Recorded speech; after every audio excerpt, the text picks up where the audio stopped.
오늘은 저희 교회의 창립 44주년이 되는 특별한 주일입니다. 오늘 저희가 함께 예배하며 하나님 앞에 고백합니다. 우리는 주님의 부름을 받아 주님 앞에 모여온 교회입니다. 교회의 주인은 하나님이십니다. 교회의 머리는 예수 그리스도이십니다. 하나님 외에, 주 예수 그리스도 이외에 이 교회를 주장할 사람도 없고 이론도 없고 지식도 없고 기술도 없습니다. 하나님만이 교회의 주인이십니다. 이 고백을 받으시는 하나님께서 저희 모두에게 은혜와 축복을 더해 주실 줄 믿습니다. 오늘은 교회 창립을 기념하는 주일일 뿐만 아니라 전 세계적으로 종교개혁 501주년을 축하하고 또 기념하는 이런 특별한 주일이기도 합니다. 오늘 예배를 통해서 교회로서의 사명, 교회로서의 정체성을 우리가 다시 한번 깨달을 수 있게 되기를 간절히 소원합니다. 한 위대한 프로야구 선수를 꿈꾸는 어떤 어린 사내 아이가 있었습니다. 날씨가 좋은 여름날 야구 배트와 야구공을 들고 야구장에를 나가서 야구 배팅 연습을 하기를 시작했습니다. 아마 남자분들 다 익숙하실 것입니다. 한 손에 공을 들고 한 손에 야구 배트를 들고 공을 공중으로 던져 올린 다음에 두 손으로 배트를 잡고 그 공을 쳐서 멀리 보내는 이런 야구 연습입니다. 이 아이가 잘 준비한 다음에 한 손으로 공을 공중을 향해서 던져 올리고 스윙을 했습니다. 첫 스윙, 힘찬 스윙이었습니다. 그런데 헛 스윙이었습니다. 헛쳤습니다.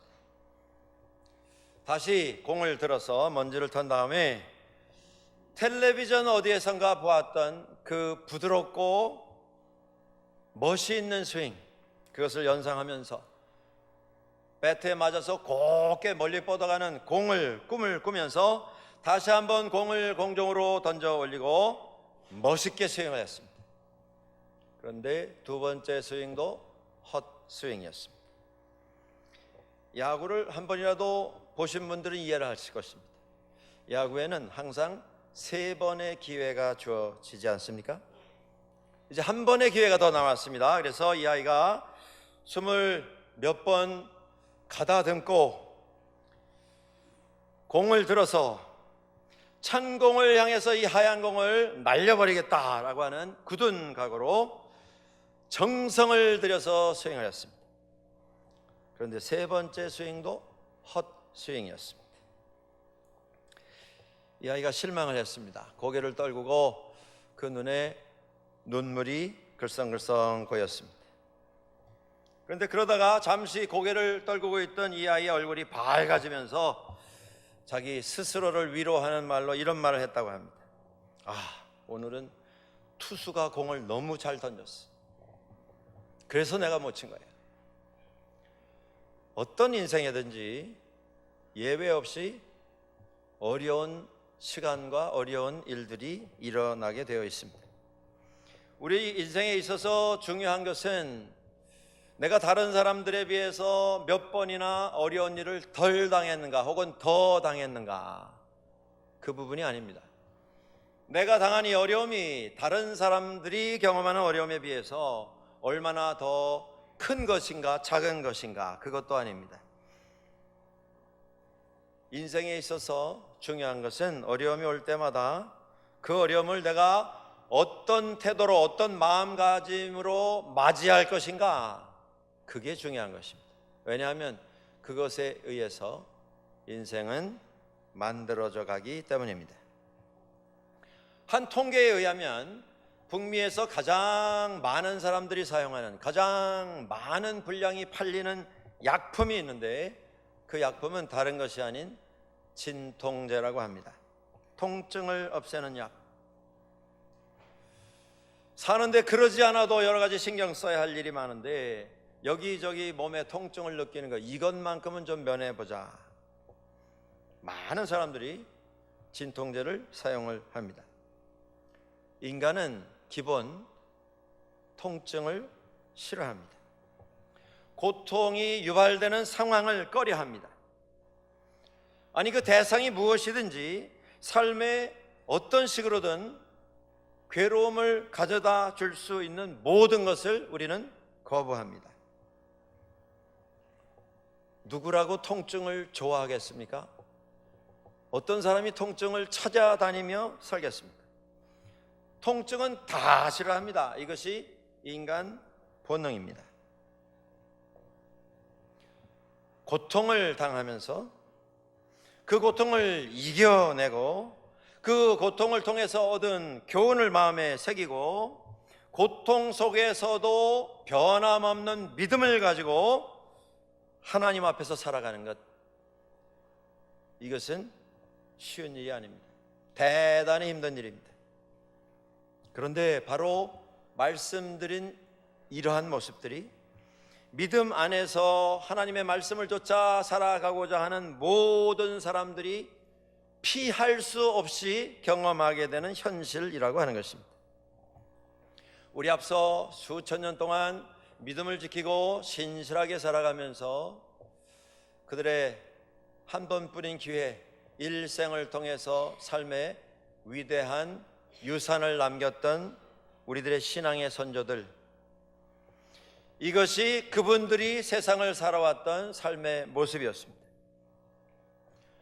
이것이 바로 예수 그리스도께서 사셨던 모습이고 예수 그리스도께서 죽으신 모습이었고 예수 그리스도께서 부활하신 모습이었습니다. 예수님께서 이러한 고통을 경험하셨다라고 하는 것에 대해서는 우리가 많은 경우에 당연한 것으로 생각합니다. 그리고 우리 스스로 결론 내립니다. 예수님이니까 그런 거 다 경험하시고도 이기셨을 것이다. 그런데 나와 같이 평범한 사람, 아니 평범해도 미치지 못하는 사람은 상황이 다르다. 나는 그 일을 감당할 수 없다. 우리가 결론 내립니다. 저를 포함한 우리 모두는 고통의 흉측한 모습이 살아가고 있는 인생 여정 저만큼 앞에서 희미한 모습을 드러내는 그 순간부터 우리는 두려워하기 시작합니다. 놀랍니다. 당황합니다. 불편해합니다. 그것 때문에 삶이 흔들리기를 시작합니다. 그리고 내가 지금 어떤 모습으로 여기까지 살아왔는가 다 잊어버립니다. 내가 지금 어디를 향해서 가고 있는가 잊어버립니다. 인생을 사는 목적이 무엇인가 다 잊어버립니다. 내가 혼자가 아니라 누구와 함께 여기까지 걸어왔는가, 그것도 다 잊어버립니다. 그리고 한 가지에 몰두하게 됩니다. 그게 뭐냐면 어떻게 하면 지금 인생 여정 저만큼에서 모습을 드러낸 저 고통을 피해갈 수 있을까? 그 고통에서 벗어날 수 있을까? 그 고통에서 도망쳐서 숨을 수 있을까? 이것이 인간 본성입니다. 고통은 그만큼 우리에게 끔찍한 경험이 될 수 있기 때문에 고통을 예상하는 순간부터 우리는 다른 생각은 전혀 하지 못한 채 그 문제를 가지고 씨름하기를 시작합니다. 마치 그 고통을 피하는 것이 인생의 유일한 목적인 양 그것만을 생각하고 그것 때문에 다른 것을 할 수가 없는 이런 처지가 되어버리고 맙니다. 신앙의 선조들은 똑같은 어려움을 경험을 했습니다. 여러분들, 누가 어려움을 기다리겠습니까? 누가 어려움이 찾아오는 것을 반가워서 맞이하겠습니까? 그런데 기억하실 것은 어려움은 누구에게나 찾아옵니다. 이게 현실입니다. 내가 기도 열심히 하면, 신앙생활 열심히 하고 말씀 따라서 틀림이 없는 생활하면 어려움이 다 비껴갈 것이다. 그렇지가 않습니다. 어려움은 누구에게나 찾아옵니다. 인생이 모든 사람들에게 한 번인 것처럼, 그래서 일생인 것처럼 어려움은 의인이나 죄인이나 가리지 않고 모든 사람을 찾아오는 불청객입니다. 우리 신앙인들이 이런 현실을 깨닫고 살아야 합니다. 그리고 그러한 어려운 일들이 우리에게 생겨나게 될 때에 두려워하거나 도망가려고 할 것이 아니라 그 안에서 우리의 신앙의 선조들이 보여주었던 믿음의 인내심, 믿음의 결단을 새롭게 하는 이런 결정을 해야 합니다. 사도 바울은 로마서 5장 3절 이하에서 이렇게 우리들에게 말씀합니다. 다만 이뿐 아니라 우리가 환난 중에도 즐거워하나니 이는 환난은 인내를, 인내는 연단을, 연단은 소망을 이루는 줄 알미로다. 말씀드린 것처럼 믿음 생활을 열심히 하는 사람에게도 고통이 찾아옵니다. 갑자기 찾아옵니다. 원하지 않은 순간, 가장 고통을 피해야 하는 순간 묘하게도 우리를 찾아옵니다. 예상하지 못했을 때 찾아옵니다. 환난은, 고통은, 어려움은 자기 스스로를 초청하여 우리 삶 속에 들어오는 불청객입니다. 환난 속에 서게 될 때에, 고통에 직면하게 될 때에 사람들은 여러 가지 모습을 보여줍니다. 어떤 사람은 비명을 지릅니다. 고함을 치면서 도망가려고 합니다. 어떤 사람은 이 어려움과 맞서서 머리채를 잡고 치고 받으면서 격투를 벌이는 사람도 있습니다. 어떤 사람은 아예 무시하고 이 고통은 현실이 아니다, 이 고난은 내가 지금 악몽을 꾸고 있는 것이다, 그리고 그저 묵묵히 지나가려고만 하는 이런 모습을 보이는 분들도 있습니다. 어떤 분은 정말 입술을 깨물면서 인내로 버티면서 시간 가기를 기다리는 분들도 있는 것 같습니다. 이 모든 고난의 순간, 고통의 한가운데 서게 될 때마다 우리가 이것을 기억해야 합니다. 이 순간도 하나님은 여전히 나의 하나님 되심을 기억해야 합니다. 나를 지으신 분은 하나님이신 것을 기억해야 합니다. 나의 나 된 것은 하나님의 은혜였던 것을 기억해야 합니다. 이 순간에도 우리에게 악에게 지지 말고 선으로 악을 이기라 말씀하시는 내 삶 속에 선한 목적을 허락해 주신 분이 누구이신가를 기억해야 합니다. 여전히 나와 동행하시는 하나님의 은혜 속에 내가 서 있음을 잊어서는 아니 되는 것입니다. 고통은 모든 사람을 찾아오는 불청객입니다.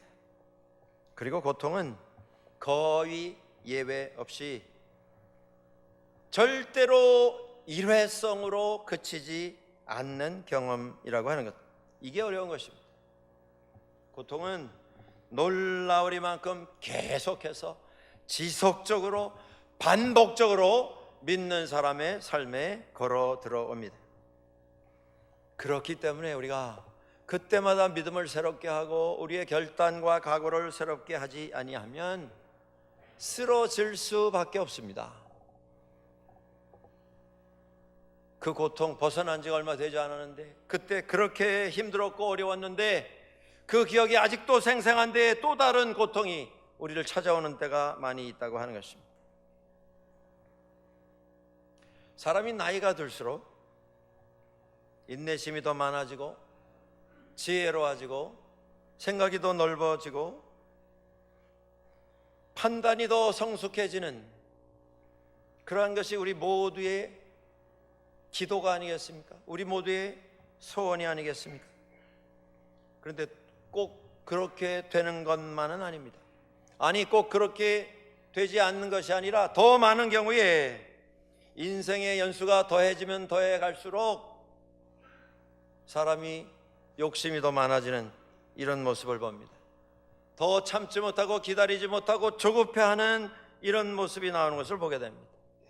사람을 믿지 못하는 이런 모습이 있고 정말 상상을 초월할 정도로 생각이 단순해지고 유치해질 수 있는 이러한 모습이 우리 모두의 가능성이라고 하는 것 우리가 부인할 수가 없습니다. 그렇기 때문에 시간이 가면 갈수록 우리는 더 조심해야 합니다. 더 깊이 생각해야 합니다. 하나님 앞에 더 자주 엎드려 기도할 수 있어야 합니다. 그러지 않으면 한순간 의인도 경건한 자도 거룩한 자도 넘어지고 쓰러질 수밖에 없는 것이 인생이라고 하는 말씀입니다. 바울은 우리가 잘 아는 로마서 8장 28절에서 우리들에게 이렇게 권면합니다. 우리가 알거니와 하나님을 사랑하는 자 곧 그의 뜻대로 부르심을 입은 자들에게는 모든 것이 합력하여 선을 이루느니라. 어려울 때에, 고통 중에 있을 때에 우리에게 놀라운 은혜가 되고 용기를 북돋아주는 귀한 하나님의 말씀입니다. 어려움에 대처하는 모든 믿는 자들의 고백이 되어야 하는 이런 말씀입니다. 그런데 이 말씀을 기억함과 동시에 우리 마음에 하나 새겨 놓을 것이 있습니다. 이 말씀을 기계적으로 우리의 삶에 적용을 시킬 때에 얻어지는 답변은 너무 단순한 답이 될 수밖에 없습니다. 무슨 말씀이냐면 어려움이 있는데 이건 다 하나님의 뜻이라더라. 이게 다 하나님의 계획이라더라. 그러면 우리가 할 수 있는 게 무엇입니까? 그냥 받아들일 수밖에 없는 것입니다.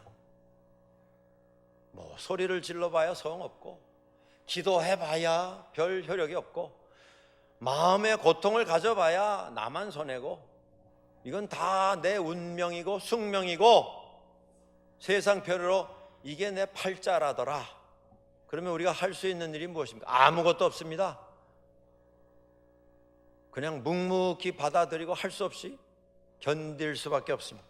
여러분, 그 묵묵함 가운데 받아들이는 그 견딤, 이건 숙명론적인 포기이지 신앙이 아니라고 하는 것, 이걸 우리가 기억할 필요가 있습니다. 어떤 어려움이든 그 어려움이 우리 삶 속에 걸어 들어오게 될 때에 이건 하나님 뜻이니까 그냥 포기하고 나는 아무 말 하지 못하고 견딜 수밖에 없다라고 하는 생각, 그 생각이 아니고 이 어려움 속에서 하나님께서 오늘 나에게 무엇이라 말씀하시는 그 음성을 들으려고 하나님 앞에 엎드리는 시간을 가져야 하는 것입니다. 하나님께서 이 고통 가운데에서 나에게 무엇을 깨닫게 하시려는 것인가, 그걸 찾으려고 해야 합니다. 우리가 고통 속에 서게 될 때에 믿는 자들도 많이 실수하고 실패하는 부분이 어떤 것입니까? 그 고통의 원인을 내가 분석하려고 하는 것입니다. 그리고 사람이 생각하는 고통의 원인 분석의 대부분의 결론은 무엇이냐 하면 이 사람 때문에, 이 일 때문에, 그렇습니다. 불평, 불만, 그 누구에 대해서 이 일의 원인을 전가시키는 그런 실수를 우리가 범하게 됩니다. 그게 아니라, 저 사람 때문이 아니라, 이 일 때문이 아니라 지금 이 어려움을 통해서 하나님께서 나에게 무엇라 말씀하시는 것, 그걸 찾으려고 하나님 앞에 엎드려야 합니다.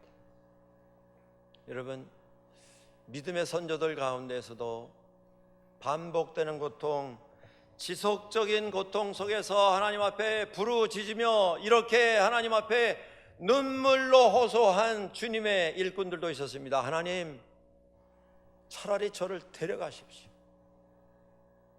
소망이 없습니다. 소망이 있은들 이 상황에서 뭐가 달라지겠습니까? 하나님, 됐습니다. 이제 제 목숨을 걷어가 주십시오. 저는 이것으로 만족합니다. 그렇게 고백했던 사람들이 한둘이 아닙니다. 그런데 하나님께서는 그 기도를 귀히 받아주셨습니다. 왜 그렇습니까? 그것은 하나님께 대해서 거역하고 하나님께 대해서 반항하는 이런 기도가 아니라, 하나님, 도대체 이 삶 속에 일어난 이 사건의 의미가 무엇입니까? 하나님의 뜻이 무엇인지 저로 하여금 깨닫게 해주십시오. 하나님 뜻이 무엇이고 하나님께서 이 말씀 가운데서 이 상황 속에서 나로 하여금 깨닫기를 원하시는 것이 무엇인지 그것을 알게 해주신다면 저는 이것이 고통이 아니라 주님의 은혜의 역사임을 깨닫고 순종할 수 있겠습니다 라고 하는 기도였기 때문에 하나님께서는 그 기도를 귀히 받아 주신 것입니다. 그렇습니다. 어려움이 올 때마다 이것이 나를 찾아온 또 하나의 인생 여정 속에서 겪는 비극의 한 부분이다. 그렇게 혼자 결론 내리고 그저 아무 고민도 안 한 채 지나가는 것이 아니라 이것이 하나님께서 나를 새롭게 하시려는 하나님의 구원의 역사의 한 부분이다 라고 하는 기도를 가지고 그 안에 내포되어 있는, 내재되어 있는 하나님의 말씀의 의미를 찾으려고 그 문제를 가지고 기도 속에서 씨름해야 합니다. 하나님 앞에서 눈물로 부르짖을 수 있어야 한다라고 하는 것입니다. 하나님께서 은혜 가운데 나를 새롭게 하시려고 이 일을 허락해 주셨다라고 하는 고백을 가지고 하나님 앞에 엎드릴 수 있어야 한다라는 것입니다. 예수님께서 당신이 경험하신 그 긴 고통의 여정 속에서 이러한 모습으로 하나님 앞에 엎드리셨습니다. 여러분, 주님의 삶에도 고통이 찾아왔습니다. 어려운 순간들이 이어졌습니다.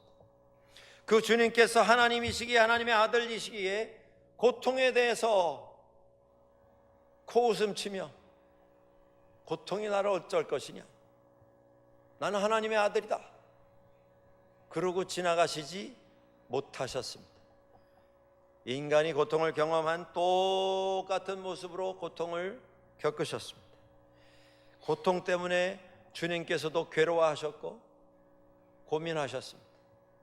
십자가의 고통을 앞두시고 주님께서는 하나님 앞에 나아가셔서 눈물로 기도하셨습니다.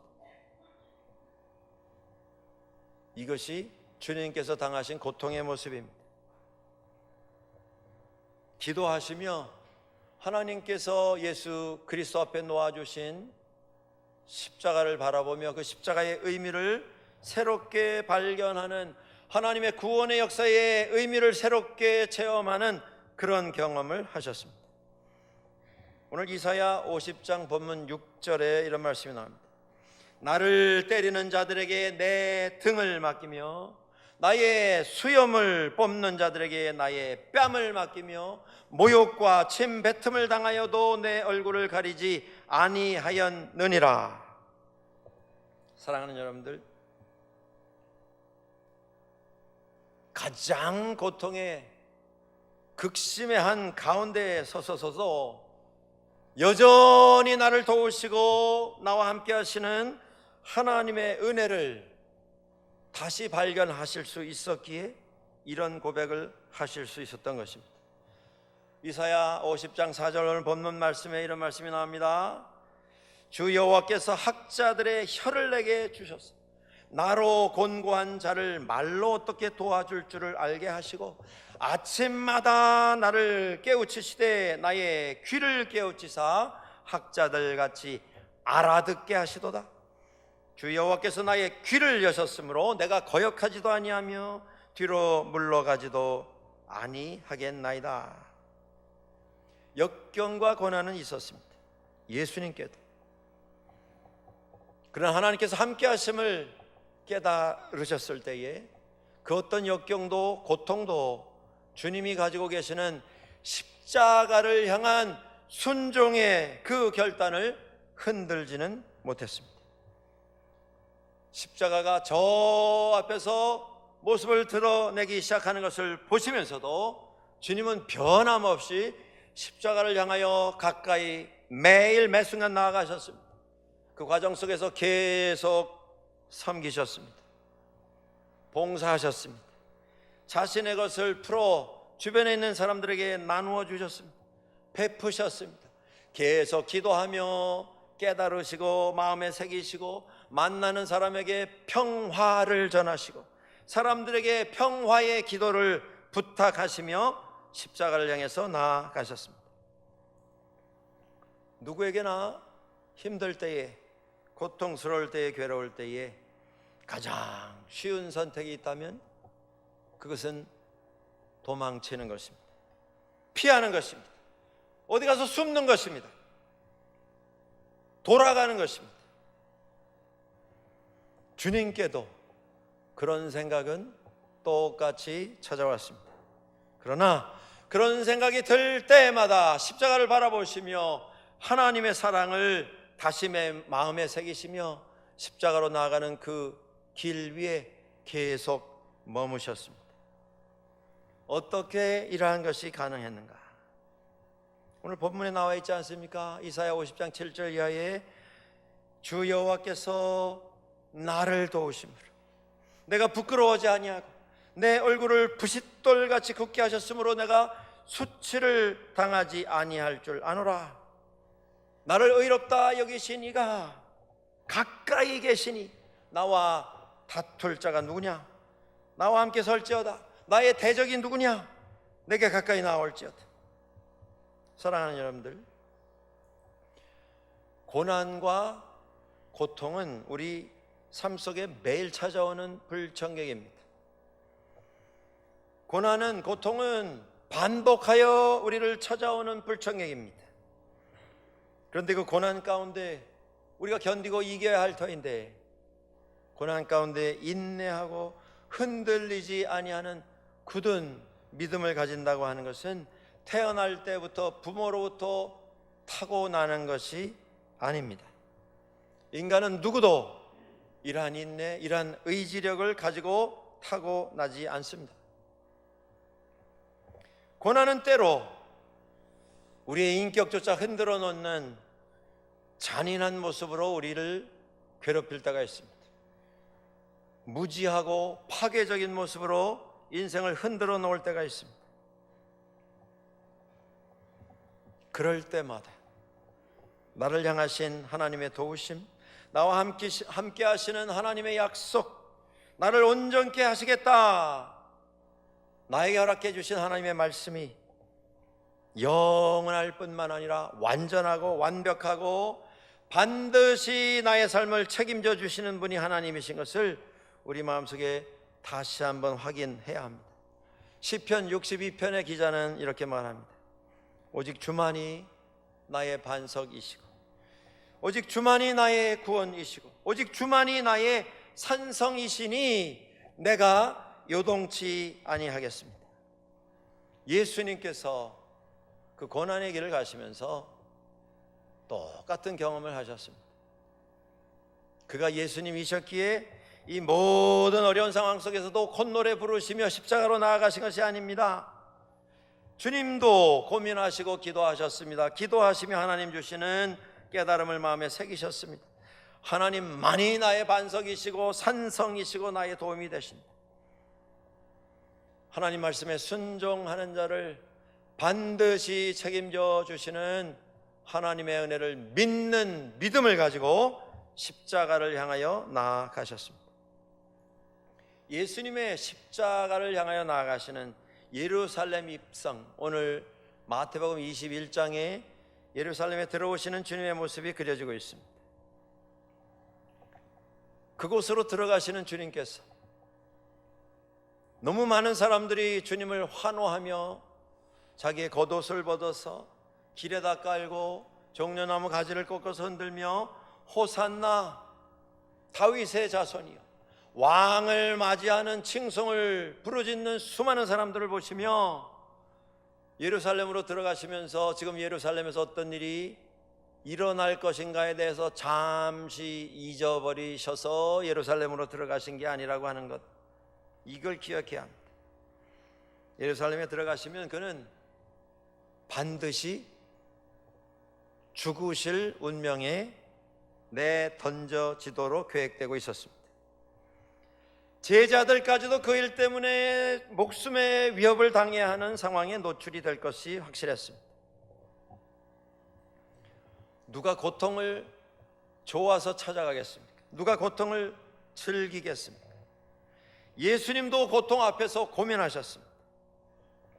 자신을 따르던 제자가 그를 배신했습니다. 잡히셨습니다. 매 맞으셨습니다. 배척을 당하시고 침뱉음 당하시고 조롱을 당하셨습니다. 그런데 그 길을 왜 가신 것입니까 도대체? 환호하는 군중을 보시면서 이미 주님께서는 당신 앞에 어마어마한 고난이, 고통이 그를 기다리고 있음을 아셨습니다. 제자들은 하나같이 나와서 주님, 예루살렘에 들어가지 마십시오. 주님께 고통이 일어나지 못하도록 우리가 주님을 보호하겠습니다. 가지 마시라. 이 고통은 당하실 필요가 없다라고 설득을 했습니다. 그러나 주님께서는 이 길은 내가 가야 할 길이다 말씀하셨습니다. 그리고 믿음으로 이 고난의, 고통의 길을 이겨내실 것이라 제자들에게 말씀하셨습니다. 하나님께서 준비하신 하나님의 영광에 이르게 될 것이다 선포하셨습니다. 그리고 결국 하나님께서는 예수 그리스도의 십자가에서의 죽으심을 받으셔서 영광스럽게 하셨고, 이 세상에 있는 모든 자들로 주님 앞에, 예수 그리스도 앞에 무릎을 꿇도록 하셨습니다. 십자가로 나아가는 주님의 각오, 결단, 그의 선택, 이 세상에 그 누구도 막을 수 없었습니다. 그 어떤 것도 그 길을 방해할 수가 없었습니다. 왜냐하면 이 세상의 어떤 것도 우리를 살리시는 하나님의 사랑에서부터 우리를 떼어낼 수 없음을 아셨기 때문입니다. 하나님의 사랑의 길을 십자가로 가시며 보여주셨습니다. 하나님의 사랑을 배워서 그 사랑으로 이 시대를 함께 살아가는 우리들의 이웃, 형제, 자매, 한 교회를 섬기는 성도들을 사랑하고 돌보고 섬기는 일을 어떻게 해야 할 것을 십자가로 나아가시며 우리에게 예수님께서는 보여주셨습니다. 세상은 오늘도 우리에게 말합니다. 도대체 십자가로 가서 무엇을 얻느냐? 얻을 것이 없다.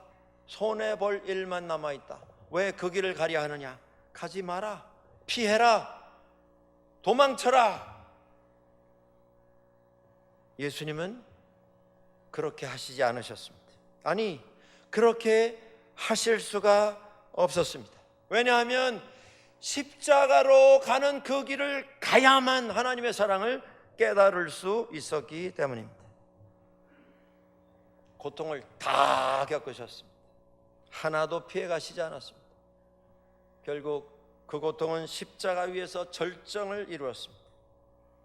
그러나 그 죽음까지도 예수님께서 하나님 앞에서 받으신 십자가를 향한 결단, 각오, 십자가를 향한 순종의 삶을 흔들어 놓지는 못했습니다.